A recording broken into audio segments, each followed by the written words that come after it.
What that has done for our library workers is put them at an increased risk, threats coming in, some of the worst charges that are leveled at us is that we're trying to groom children.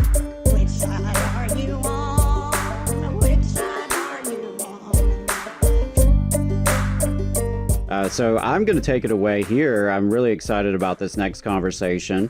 Dr. Marisa Allison is a public sociologist and solidarity economist. She is a community organizer here in Huntsville, Alabama with At the Root Collective, and she is chair of the Labor Committee with the North Alabama DSA, Democratic Socialist of America.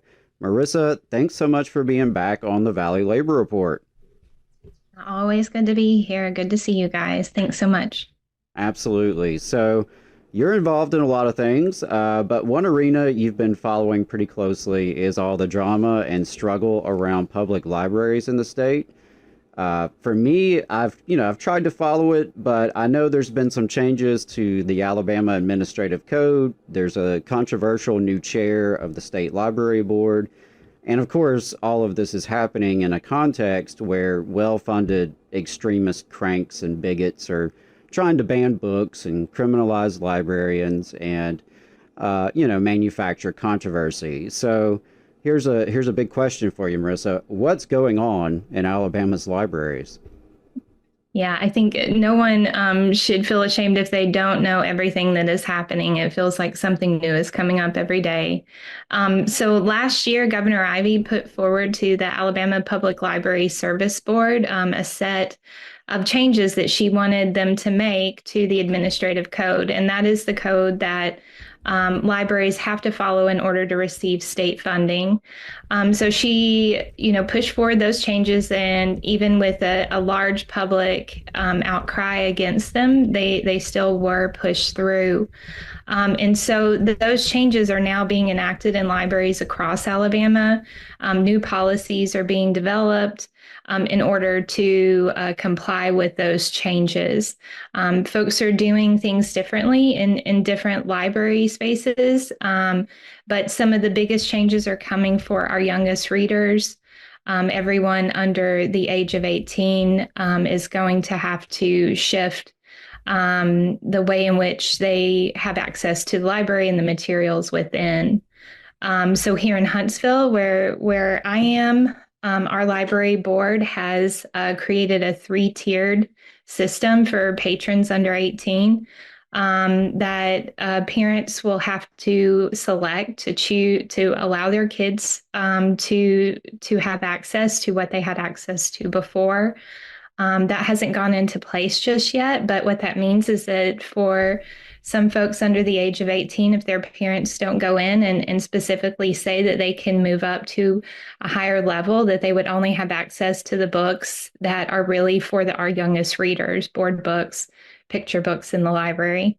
And we should say, the library board has been working as hard as they can to try to not allow this stuff to happen. And we're really hoping that something would change, but that hasn't happened so far.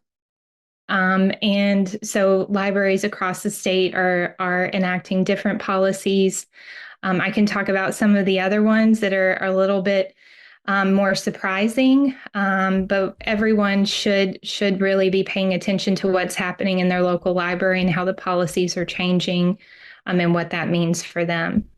Yeah, I'm curious to hear a little bit more about, practically what some of these changes look like and some of the, more concerning things that you've heard across the state, as, like you said, all local library systems are going to have to make some changes to adopt this new administrative code pushed through by the governor against the, wishes of the public. So what are some more of these, local policy changes that are coming up across the state?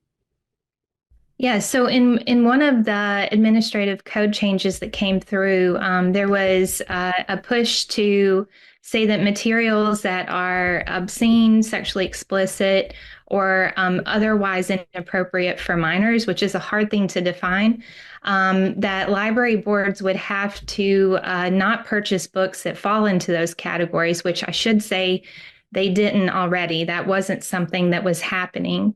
At the state level, what is happening is that they're trying to push through legislation last year and then again this year that would redefine the definitions of sexually explicit. We don't have obscene material in our libraries, but they're trying to redefine that.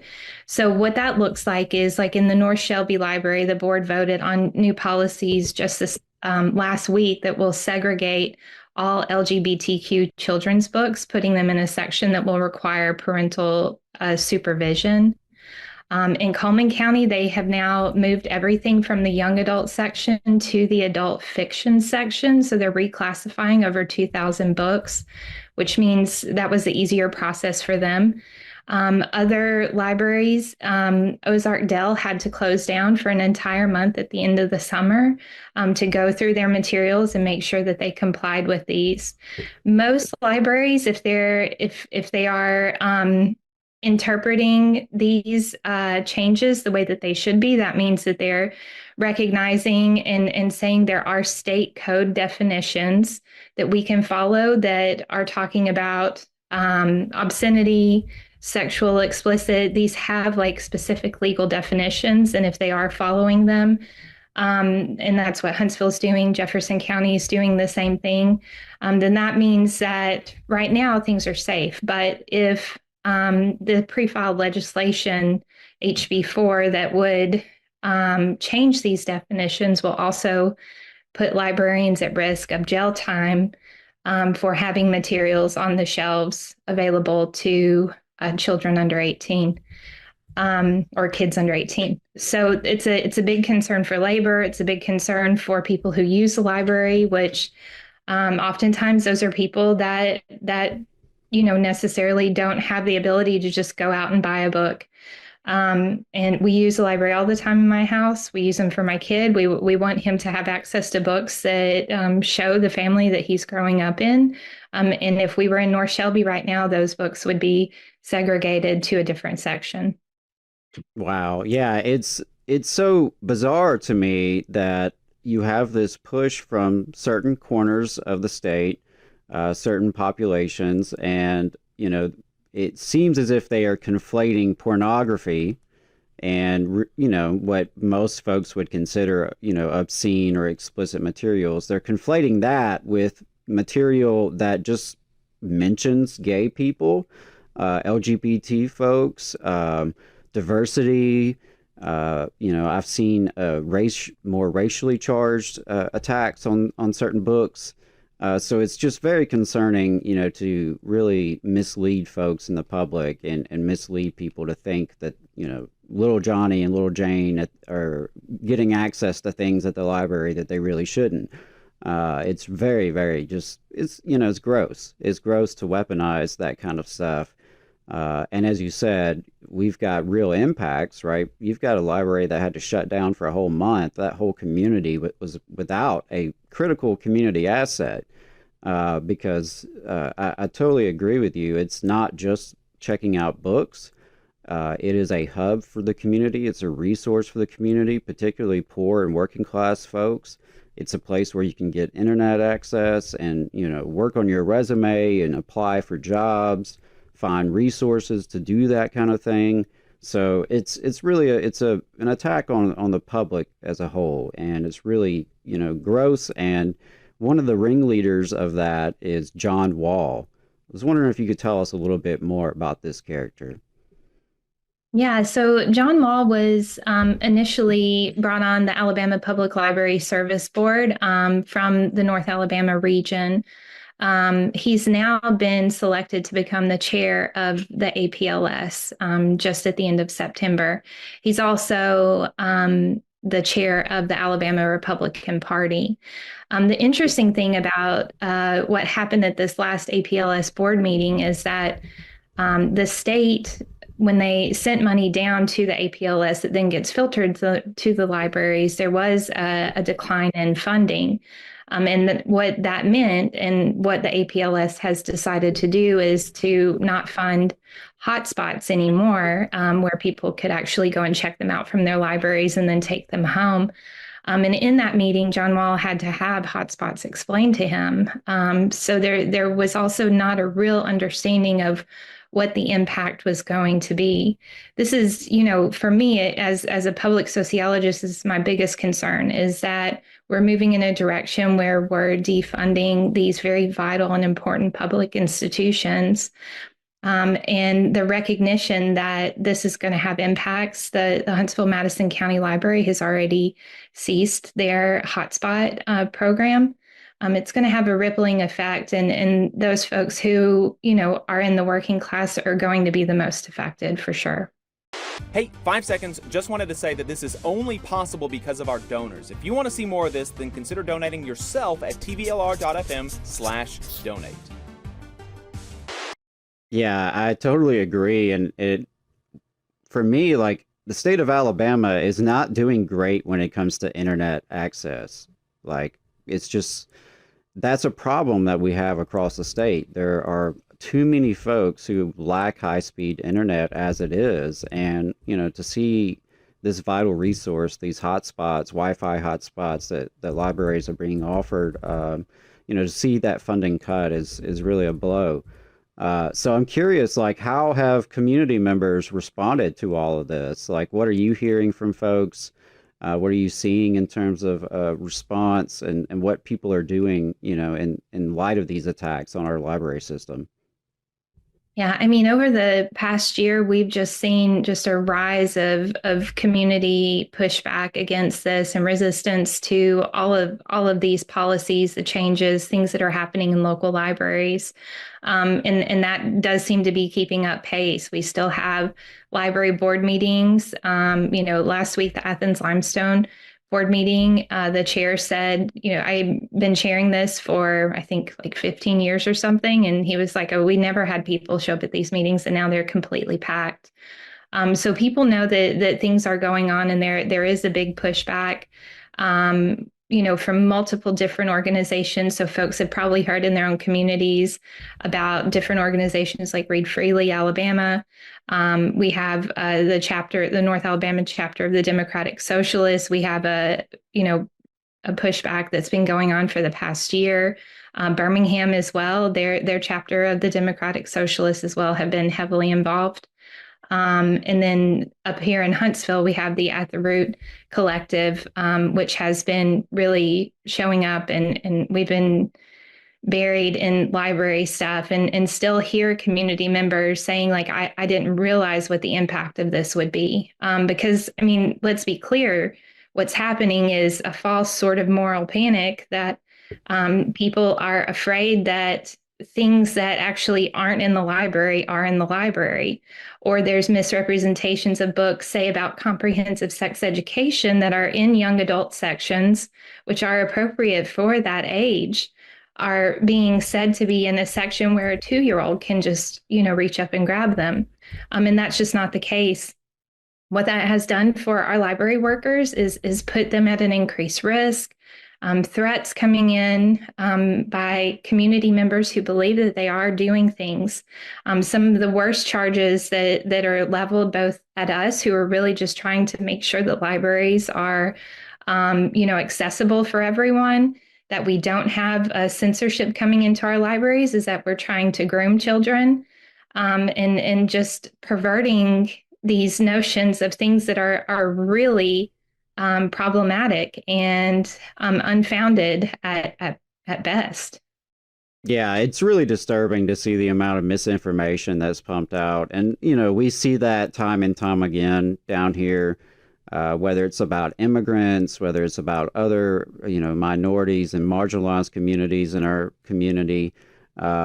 We see this kind of misinformation that is spread. And a lot of the folks who are doing it may not know exactly what they're doing by trafficking in these false narratives and spreading misinformation, but we know that some of the folks do, right? And as you mentioned, John Wall, he is chair of the Alabama Republican Party.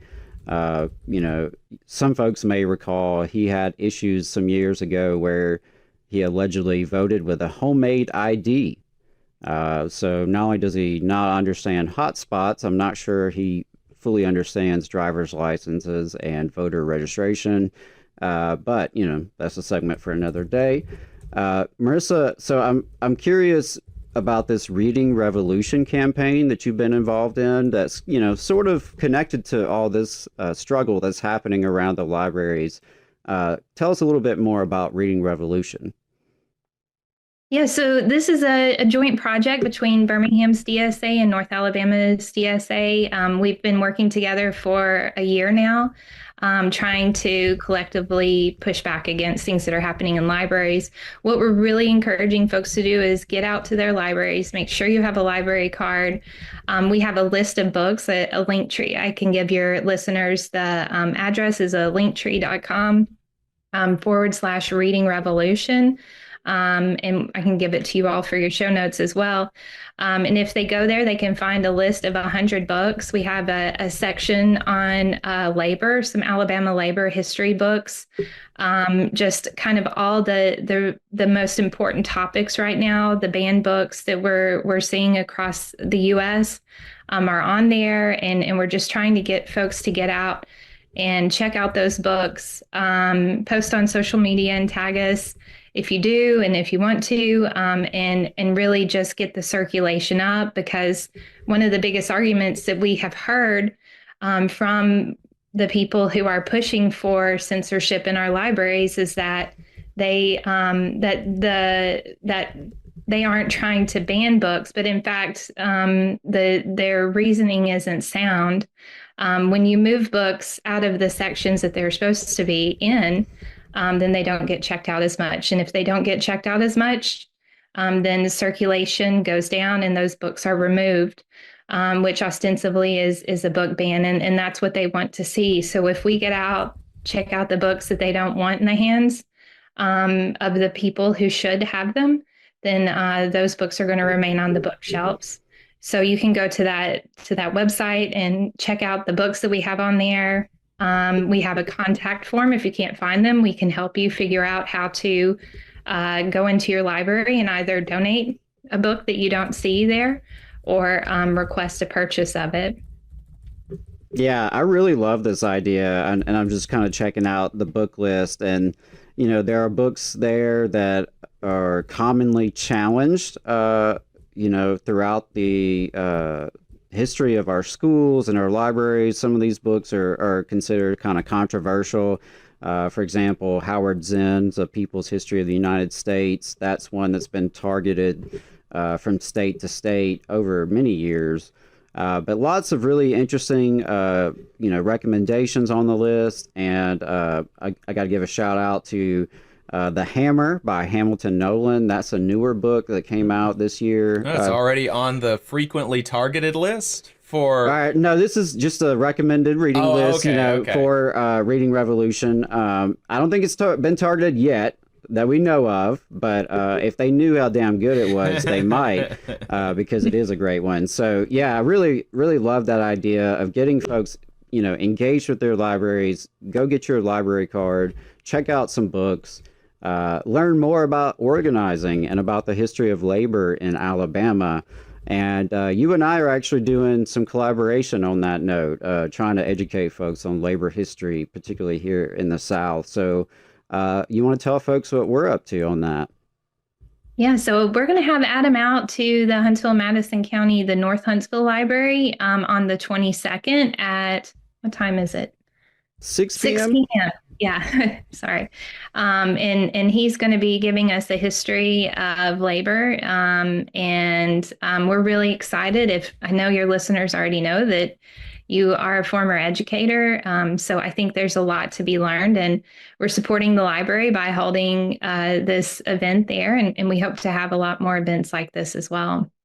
Yeah, I am always down to do educational events in the community, just so folks know. So yeah, it's an introduction to U.S. labor history, kind of a broad outline of, the spectrum of activity we've had as a labor movement from its early days throughout the Industrial Revolution all the way into, our contemporary era.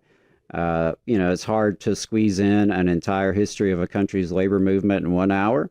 but we'll do our damnedest to do it. And I think it'll be a really good time. I think it's going to be a great opportunity to, for folks to learn a little bit more, maybe some things they didn't know about our state and, our state's place in this movement. So again, that is the 22nd, October 22nd. It's a Tuesday night, 6 o'clock at the North Huntsville Library. Really appreciate the DSA Labor Committee for organizing this event and inviting me out. And if you're listening to this and you're interested and you can't make it, no worries. I am already talking to some folks about how we can do this as a virtual event moving forward and put it online as a webinar. And I'm happy to come to you. Right? Reach out to us, tvlr.fm. Happy to work with you and come out to your neck of the woods to do this workshop with folks. We'll have some participation. We'll have some discussion. We'll have some presentation and some space just to really talk about what workers have done and continue to do to fight for a better life and a better community. So I wanted to just thank you for all your work, Marisa, around the public libraries. And if you are listening to this and you are upset that there are crazy folks out there trying to ban books and attack our libraries and defund vital programs for the public, I encourage you to get organized. As Marisa said, there are groups out here, grassroots folks and organizations throughout the state, including here locally in North Alabama, if you're in our listening area. There are plenty of folks you can get connected with, and I would encourage you to talk to library workers. My instinct as a unionist is that one of the best pathways for library workers to defend themselves is to come together, organize, and build unions. Many librarians are unionized throughout the country, and I think it's really going to be an important step that library workers need to take here in the state of Alabama. So for any library workers, if you haven't talked to your coworkers yet, you should start doing that.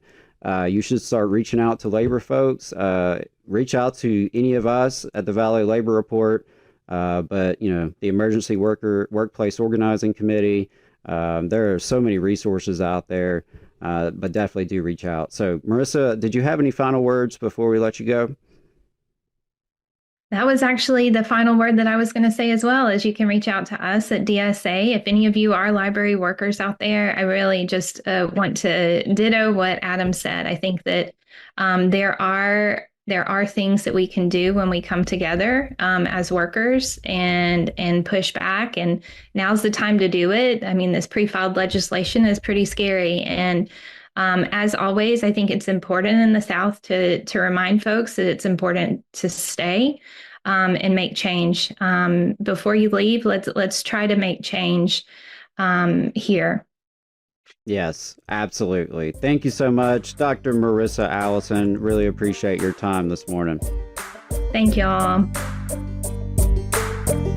You just saw a clip from the Valley Labor Report. We are live every Saturday morning from 9:30 a.m. till 12:30 p.m. And we pride ourselves on keeping all of our content free to everybody so that we can talk to as many working folks as possible. If you support the work that we're doing, you think that it's important, you think that it's good, then consider making a monthly contribution to the project, and you can do that on our website, tvlr.fm.